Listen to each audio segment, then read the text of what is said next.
Si Gloria Escoto, kilala bilang Mamo, ay isang tagahula sa Pilipinas. Sikat siya sa pagbibigay ng mga prediction tungkol sa kapalaran at suwerte at tumutok sa mga ritual at spells. Kilala rin siya bilang isang influencer sa social media kung saan ibinabahagi niya ang kanyang mga hula at spiritual na gabay. Sa kabila ng mga kontrobersya, patuloy ang kanyang kasikatan at maraming tao ang umaasa sa kanyang mga forecast kaya't inaabangan ang kanyang mga prediction para sa 2025. Ano ang mga mangyayari sa mundo sa 2025 ayon kay Mamo?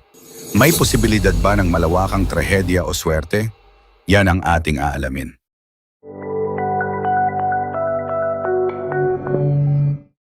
Mga bulkan.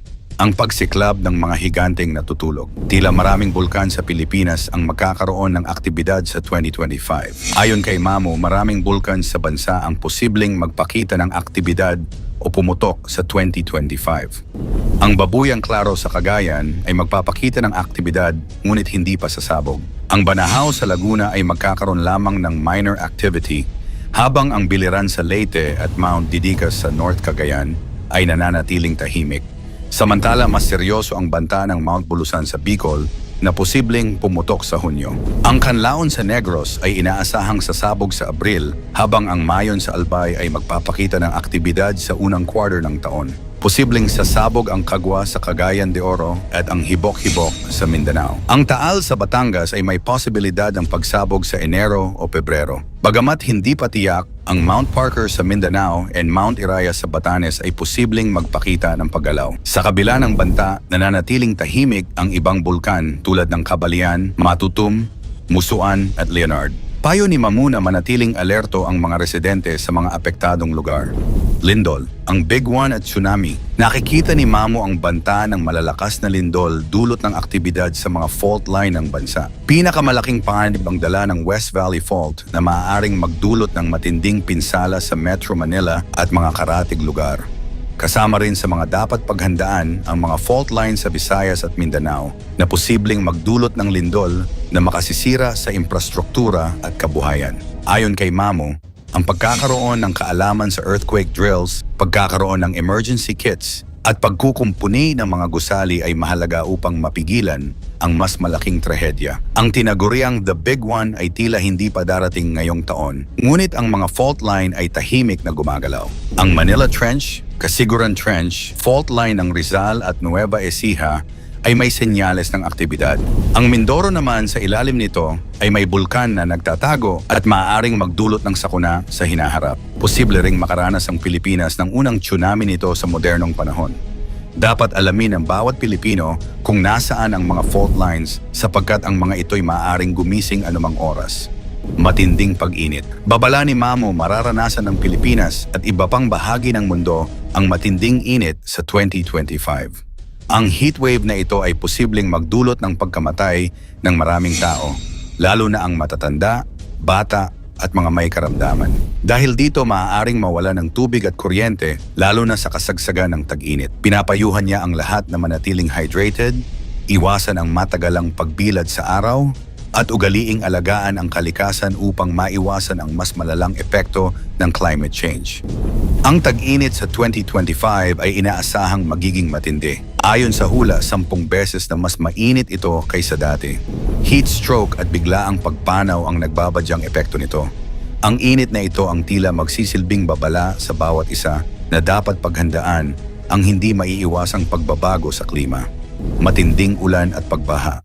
Bukod sa init, mararanasan din ang matitinding ulan na magdudulot ng pagbaha sa ilang bahagi ng bansa. Ayon kay Mamo, ang Metro Manila, Pampanga, at Bicol ang posibleng maapektuhan ng malawakang pagbaha at landslides. Maraming kabahayan ang malulubog at maaaring mawala ng kuryente at tubig ang mga lugar na tatamaan. Paalala ni Mamo, maghanda ng emergency kits at iwasan ang paninirahan sa mga flood-prone na lugar. Dagdag pa niya, ang kapabayaan ng tao sa kalikasan ang pangunahing dahilan ng mga pagbaha, kaya't nararapat na baguhin ang ating kaugalian sa pangangalaga ng kalikasan. Ang sitwasyon sa ekonomiya. Ayon sa hula, hindi magiging maganda ang simula ng ekonomiya ng Pilipinas sa 2025. Posible ang pagsadsad dahil sa mga isyong politikal at pandaigdigang epekto. Maraming Pilipino ang maghahanap ng oportunidad sa ibang bansa, ngunit bago matapos ang taon, may senyales ng pagbangon.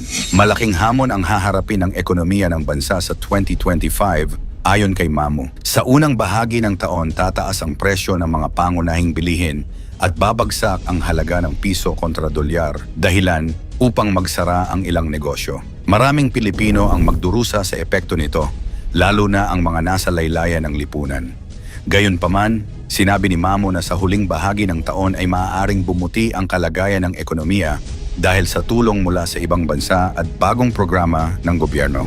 Ang pagtitipid at paghahanda ay kanyang pinapayo upang malagpasan ang mga hamong ito.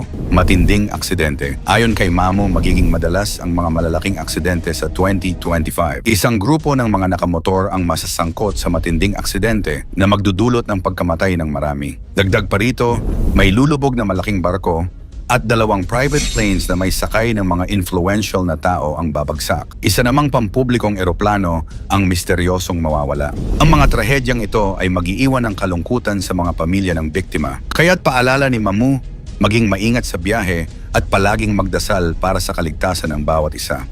Giyera, nakikita rin ni Mamu ang paglala ng tensyon sa iba't ibang bahagi ng mundo na posibleng magresulta sa digmaan. Maraming Pilipino na nagtatrabaho sa abroad ang maapektuhan at libu-libong buhay ang posibleng magbuwes. Isa sa mga lugar na binanggit niya ay ang Middle East, kung saan posibleng sumiklab ang labanan sa pagitan ng malalaking bansa. Pinapayuhan ni Mamu ang mga Pilipino na magdasal para sa kapayapaan at maghanda sa epekto ng posibleng pagtaas ng presyo ng langis at iba pang pangunahing bilihin. Politika, babaeng babagsak.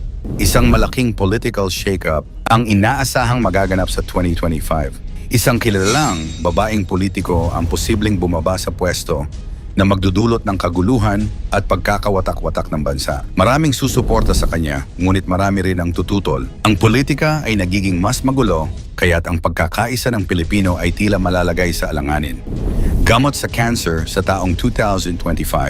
Sa kabila ng negatibong prediction, may magandang balita si Mamu. Magkakaroon ng breakthrough treatment para sa cancer sa 2025. Ayon sa kanya, ang gamot ay magbibigay ng pag-asa sa maraming pasyente. Bagamat mahal ang unang labas nito, inaasahang magiging abot kaya ito sa paglipas ng panahon. Payo ni Mamu, ipagpatuloy ang pananaliksik at suporta sa medisina. Dahil ang pag-unlad na ito ay maaaring magligtas ng buhay. Ang mga prediction ni Mamu Gloria Escoto ay nagbibigay babala at inspiration sa lahat. Sa kabila ng mga trahedya, may pag-asa. Ngunit ang tanong, sapat na ba ang ating kahandaan upang harapin ang mga posibleng mangyari? Ayon rin kay Mamu, ito ay isang babala lamang. Hindi ito pananakot, kundi isang paalala gamit ang tarot cards. Ayon sa kanya, ang mga predictions na ibinahagi niya ay hindi para magdulot ng takot, kundi upang magbigay gabay at kaalaman. Ano ang masasabi mo sa mga hula ni Mamu? Ikomento mo naman ito sa ibaba. Huwag kalimutang i-like at i-share. Maraming salamat at God bless.